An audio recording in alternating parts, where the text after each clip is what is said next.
হয়, মোৰ ঘৰত চুৰ হৈছে। মই নন্দিকেশ্বৰ মানুহ। হেৰি মোৰ প্ৰায় 40,000 টকা আৰু প্ৰায় 5-6 লাখ টকাৰ সোণৰ গহনা সেইখিনি কমপ্লিট নিছে। আপোনাৰ ঘৰত নাছিলে? মই ঘৰত নাছিলোঁ। আমাৰ কোনোৱে নাছিলে ঘৰত। ওচৰতে যজ্ঞ আছিলে, যজ্ঞত আছিলে চব। গতিকে এইখিনি বস্তু খুব 11টা পৰা 1টামান বজাৰ ভিতৰত তাৰমানে নিছে। দিন দুপৰত আৰু এনেকুৱা ধৰণৰ হেৰিবোৰ খুব নিৰাপত্তাবোৰ দিয়ে। আজি মোৰ ঘৰত চুৰ হৈছে, কাইলৈ আকৌ এনে ঘৰত হ'ব। দিন দুপৰত যদি এনেকৈ চুৰ হয় কেনেকৈ হ'ব?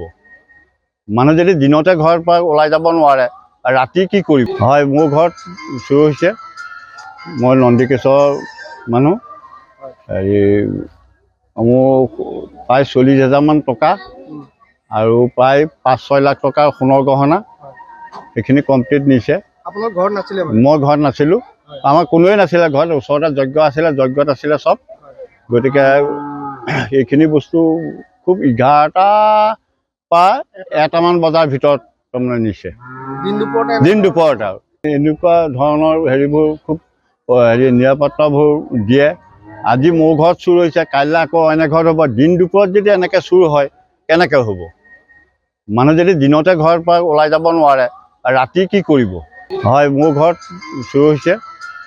মই নন্দিকেশ্বৰ মানুহ। হেৰি মোৰ প্ৰায় 40,000 টকা আৰু প্ৰায় 5-6 লাখ টকাৰ সোণৰ গহনা সেইখিনি কমপ্লিট নিছে। আপোনাৰ ঘৰত নাছিলে? মই ঘৰত নাছিলোঁ। আমাৰ কোনোৱে নাছিলে ঘৰত। ওচৰতে যজ্ঞ আছিলে, যজ্ঞত আছিলে চব। গতিকে এইখিনি বস্তু খুব 11টা পৰা 1টামান বজাৰ ভিতৰত তাৰমানে নিছে। দিন দুপৰত আৰু এনেকুৱা ধৰণৰ হেৰিবোৰ খুব নিৰাপত্তাবোৰ দিয়ে। আজি মোৰ ঘৰত চুৰ হৈছে, কাইলৈ আকৌ এনে ঘৰত হ'ব। দিন দুপৰত যদি এনেকৈ চুৰ হয় কেনেকৈ হ'ব? মানুহ যদি দিনতে ঘৰৰ পৰা ওলাই যাব নোৱাৰে, ৰাতি কি কৰিব? হয়, মোৰ ঘৰত চুৰ হৈছে। মই নন্দিকেশ্বৰ মানুহ। হেৰি মোৰ প্ৰায় 40,000 টকা আৰু প্ৰায় 5-6 লাখ টকাৰ সোণৰ গহনা সেইখিনি কমপ্লিট নিছে। আপোনাৰ ঘৰত নাছিলে? মই ঘৰত নাছিলোঁ। আমাৰ কোনোৱে নাছিলে ঘৰত। ওচৰতে যজ্ঞ আছিলে, যজ্ঞত আছিলে চব। গতিকে এইখিনি বস্তু খুব 11টা পৰা 1টামান বজাৰ ভিতৰত তাৰমানে নিছে। দিন দুপৰত আৰু এনেকুৱা ধৰণৰ হেৰিবোৰ খুব নিৰাপত্তাবোৰ দিয়ে। আজি মোৰ ঘৰত চুৰ হৈছে, কাইলৈ আকৌ এনে ঘৰত হ'ব। দিন দুপৰত যদি এনেকৈ চুৰ হয় কেনেকৈ হ'ব?